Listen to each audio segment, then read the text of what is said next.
Good morning, everyone. This is Shamli Biology Classes. I am Shamli, and today I am continuing my last class, Language of Chemistry, from ICSE Board Class 9th, Subject Chemistry. So जहाँ हमने last छोड़ा था उसके बाद मेरी कुछ तबीयत खराब होने की वजह से मैंने उसे नेक्स्ट क्लास में नहीं डाल पाई वो video. That's for sorry for that. Okay, तो हमारा मैं टाइम वेस्ट नहीं करूँगी और आपको बताऊँगी कि आज क्या क्या हम लोग पढ़ने वाले हैं. तो आज जो हम लोग पढ़ने वाले हैं वो है एक टॉपिक है दैट इज़ द वैलेंसी, और जिसमें हम लोग पढ़ेंगे कि what is valency and how a compound formed on the basis of valency. Valency का डेफिनेशन देखेंगे हम लोग. उसके बाद हम लोग देखने वाले हैं दूसरा टॉपिक जो है वो है रेडिकल. इस रेडिकल के बारे में पढ़ेंगे कि ये रेडिकल क्या है, क्यों ये कोई रेडिकल एसिडिक नेचर का होता है, कौन सा रेडिकल बेसिक नेचर का होता है, ये सब हम लोग आज की क्लास में पढ़ेंगे. सो टाइम वेस्ट नहीं करते हुए आइए हम लोग देखते हैं सबसे पहले वैलेंसी. वैलेंसी जानने से पहले मैं ये आपको बताना चाहती हूँ, या यूँ कहूँ तो ये मैं पूछना चाहती हूँ कि क्या आपको एलिमेंट्स के एटॉमिक नंबर पता है, और अगर पता है तो बहुत बहुत अच्छी बात है. नहीं पता है तो उस पर भी मैं एक वीडियो डाल दूँगी, उसे आप देख लेना, समझ जाओगे. क्योंकि बिना पीरियोडिक टेबल समझे, बिना एलिमेंट के एटॉमिक नंबर जाने हम लोग वैलेंसी नहीं जानेंगे. ठीक है, तो यहाँ जो आज हम लोग पढ़ने जा रहे हैं उसमें है क्या कि एलिमेंट्स 1 से 20 तक के बारे में मैं आपको पहले बताऊंगी, और कैसे इसका वैलेंसी निकलता है, क्या है, सब डिटेल में मैं बताऊंगी. तो सबसे पहले क्या है कि वैलेंसी इज़, इसका डेफिनेशन क्या था. पहले ज़माने में लोग कहते थे कि it is a combining power.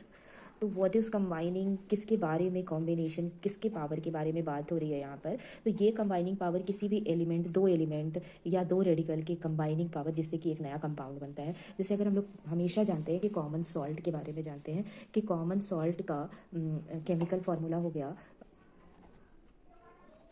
आपका NaCl. ओके, जहाँ आप देख सकते हैं कि यहाँ Na रिप्रेजेंट हो रहा है, किस एलिमेंट को कर रहा है, दैट इज़ द सोडियम. हाँ, और this is the chlorine. So two are there is the two elements, one is the sodium, another one is the chlorine. So why sodium easily combined या chlorine easily combined with the sodium, and this इनके combine होने में क्या factors role play कर रहे हैं इसके बारे में हम लोग देखेंगे. तो चलिए फटाफट हम लोग आज सबसे पहले देखते हैं कि कुछ 1 से लेकर के 20 तक का जो एलिमेंट है उनके बारे में हम लोग बताते हैं. ओके, सो देखिए आपके लिए मैंने ये बना लिया है वीडियो पॉज करके.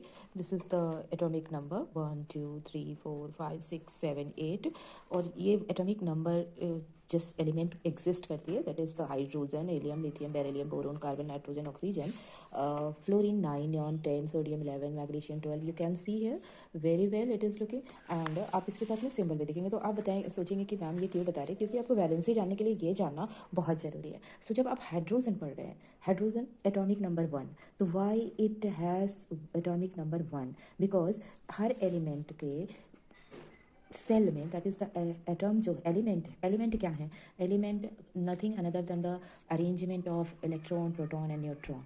So we all knows that the proton is in the nucleus of the element, while electron moving around in its energy, different energy level in its shell. And when we talk about the neutron, it is also present in the nucleus of the element. So when we talk about the atomic number 1, that is the number of proton is equals to number of electron, that is equals to number of atomic number. Similarly, helium, number of proton, number of electron is equal, so that is equals to 2. Similarly, lithium, when we talk about the lithium, beryllium, boron, carbon, nitrogen, whatever, so number of proton is equals to number of electron, number of proton of boron in its nucleus is equal to number of electron that revolving around its nucleus is always equal. Sorry.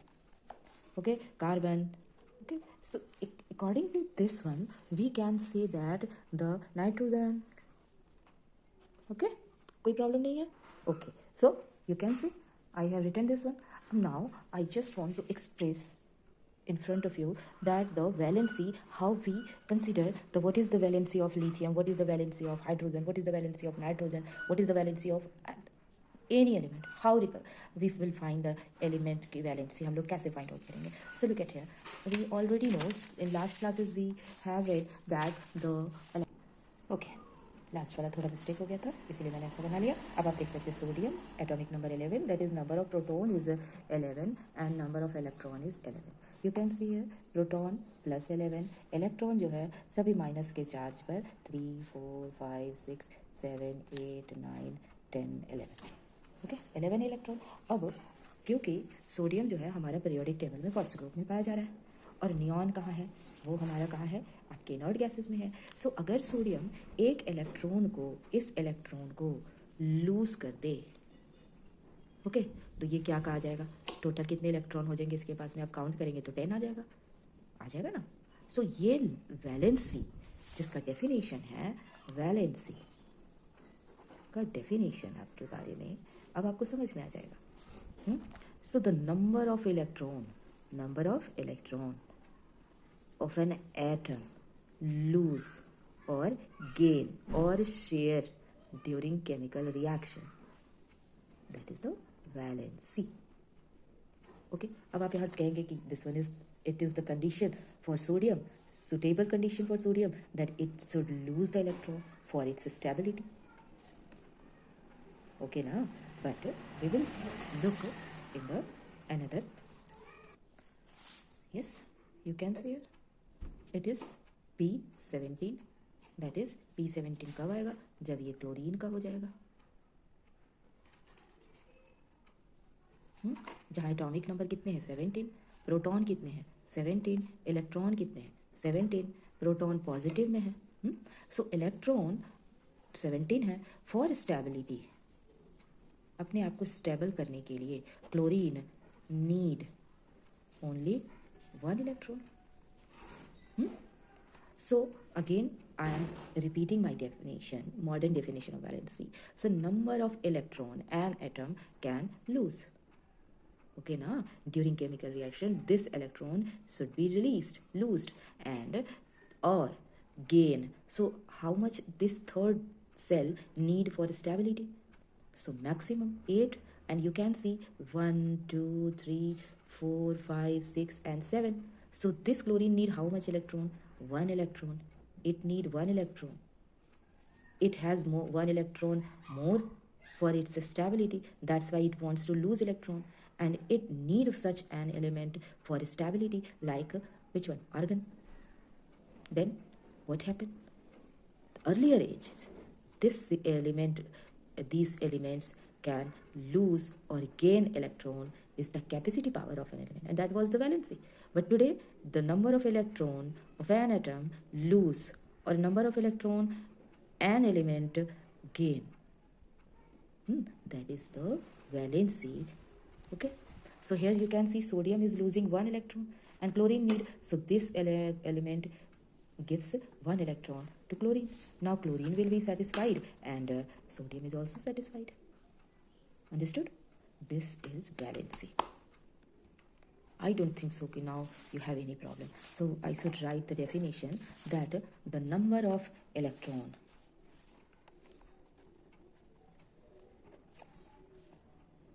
an element lose, gain or share.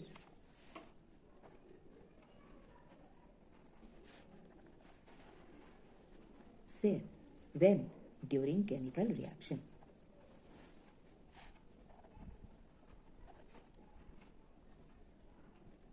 And this is called valency. Okay, one more. I should clear your doubt.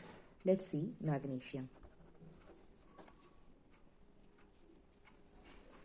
Magnesium, atomic number 12, number of proton 12, number of electron 12.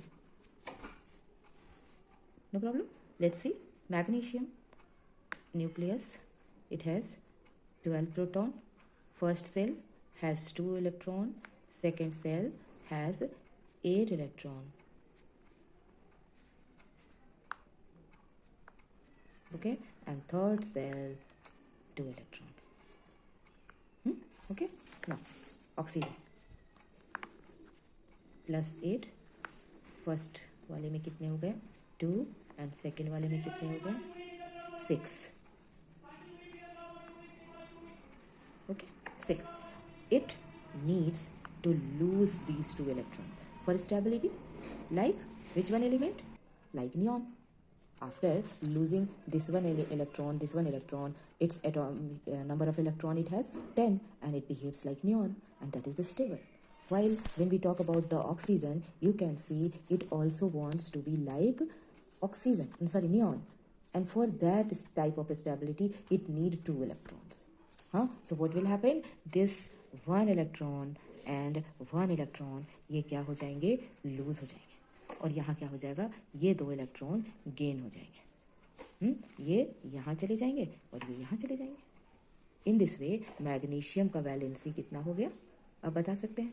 Magnesium it is ready to lose 2 electron, that is 2.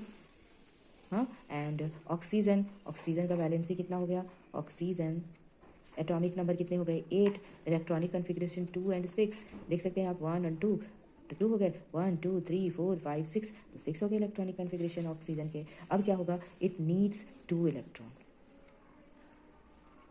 So what happened? 2 electron, that means it needs 2 electron. It needs.